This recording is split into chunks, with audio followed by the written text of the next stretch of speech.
Hello and welcome to Ashton's Cars. Today we are looking at a 2009 Mini, and this is the 1.4 litre Mini One. So it's the bottom of the range, most basic R56 Mini that you can get.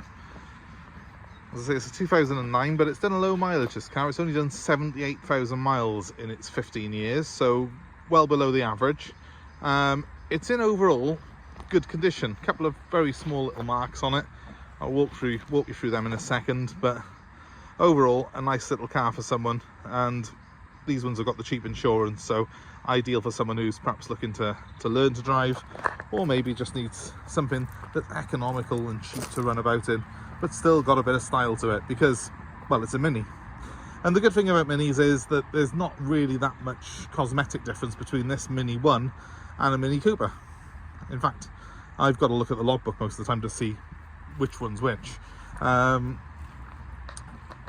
difference is obviously under the bonnet. This one's only got a little 1.4 engine, but it's a 6-speed manual and it makes good use of the engine's power, and it's actually quite a relaxed cruiser. Now, this particular car's just come in as a part exchange. I'm quite a fan really of Mini Ones, and the reason for that is quite simple. It's because they are quite simple. Mini Ones tend to be quite trouble-free because they haven't got turbochargers, they haven't got all the fancy bits on them, and I quite like that. It just gives you what you want really, which is what the original Mini ethos was. Originally a Mini was a small car that was cheap to run, and you could fit 4 people in it in relative comfort, and that's exactly what the Mini One is. So it's the one that really sticks to the original brief for a Mini. So let's just quickly take you around this particular car. Now, I did say it's in good condition overall, and it really is. Even the wheels are in pretty decent nick really for a 15-year-old car. Little bit of blistering here on around the sort of air valve there, but nothing that's really gonna upset anyone. There was a very small, and I mean very small, indentation there, but you can't really see it. Bear in mind I spend my day looking at cars, so I just spot everything. And the same by here on the bumper. You can see it a bit more of that because of the way the light's catching it. Just a bit of careless parking by the looks of things. It doesn't really, as you can see, as soon as I zoom out, it doesn't draw your eye in at all, but it's not perfect. But what is? It's a 15-year-old car. It's not going to be perfect, is it? Overall, sides of it are very clean and tidy. There's not really any nasty scratches or dents. It doesn't look like it's spent too much time in Tesco's car park. There is a couple of little stone chips by there. Again, that's not really something that I'd be losing any sleep over. If you are losing sleep over it on a 15-year-old car, you probably need to go and lease a new one. But it is more cost effective to buy something like this. This is perfectly usable for someone. And there's a tiny bit of nasty mark there, looks like a little bit of lacquer damage perhaps, or a scuff, but again, it's to be expected, isn't it?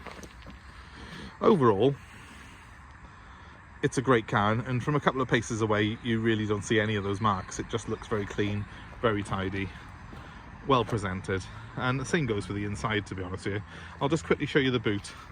Now, the parcel shelf has gone missing. Any of you lot have got one sat in your garage from a Mini you used to own, give me a shout. I'll buy it off you. Put it in the comments. But at the moment I haven't got a parcel shelf for the back of this car. It's probably been taken out by a previous owner and then forgotten about. Now, you have got 4 seats, and it's a 50-50 split on this one.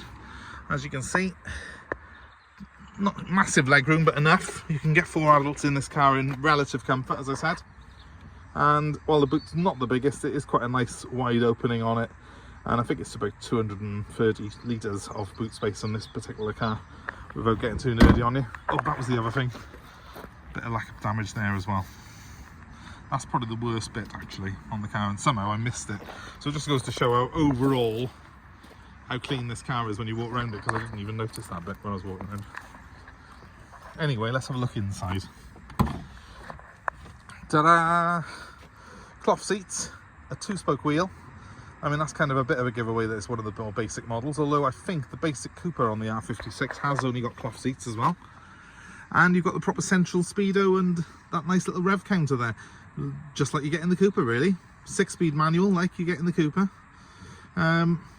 It's a great little car, this, great little tool. And they're a sweet little engine, these 1.4s. I've never had any real issues with them, so they're probably like the most reliable R56 Mini that I've had. One other thing I like on the Minis, it has got frameless windows, but they shoot up inside the scuttle when you shut the door, and that sort of seals everything off, and it means that you don't get as much wind noise in this car as you would think you would in a small car like this. Now it's getting dark already, so let's start this up and put the headlights on so you can see the dash display. It is actually really nice, this car, in the way it all lights up at night. So I'm going to put the headlights on. There we are. Look at that. Pretty cool. I like the Mini's dashboard. It is, without shadow of a doubt, streets ahead of anything else in this class. Press that one for the bottom glove box. There should be an opening there. Oh, that doesn't open. I thought that did. That must be on later ones. But you have, yeah, a reasonably straightforward display. That is the blow up and down. That is the heat up and down. Easy. That's the direction. That's the aircon, and it works. And electric windows are on these little toggle switches here, which give you a bit of a retro feel and make you feel like you're back in a classic Mini. But the one thing that's different in here, and I've got a classic Mini, as you probably know if you watch the channel, there's a lot more elbow room, there's a lot more space. I'm a big lad and I feel comfortable behind the wheel of this car, and that means you will too. Regardless of your size, everyone I know fits in one of these Minis. So they're a really good accommodating car, and of course they're really cheap to run. Push button start, I didn't point that out when we did it, but it is nevertheless. And as you can see, I haven't got a flat tyre, it's just I haven't reset the machine yet, but I've got 78,000 miles on the clock there. And if I press that, it turns that off. I need to reset that and just double check the tyre pressures before it goes out. But yeah, it's a cracking little car to drive. I'll give it a rev so you can just hear the engine. It's very smooth sounding. 78,000 miles is nothing for one of these, so it's a great little car for someone. I'll leave it running while we nip back outside. Because really all it is for me to say now is, well, if you're looking for a Mini Coupe, well, Mini One, or just a Mini in general, consider this one. It's a great little low mileage car, and it might not have as many toys and gimmicks on it as some of the ones you'll see, but actually 78,000 miles on the clock means that it's not got any wear in it either, and that's probably what counts more in this sort of price range. So if you're interested in it, please give me a shout. My number's 07932 873 646, and the Mini is available for nationwide delivery, and we're happy to take your old car in part exchange. And obviously, if you enjoy our videos and you've come this far, please give us a like, give us a share, subscribe to our channel, and hit the notifications, and you'll be kept abreast with all the new cars that we've got coming on site on a daily basis. But thanks ever so much for watching, guys, and I hope it's been of interest, and I wish you well. See you soon.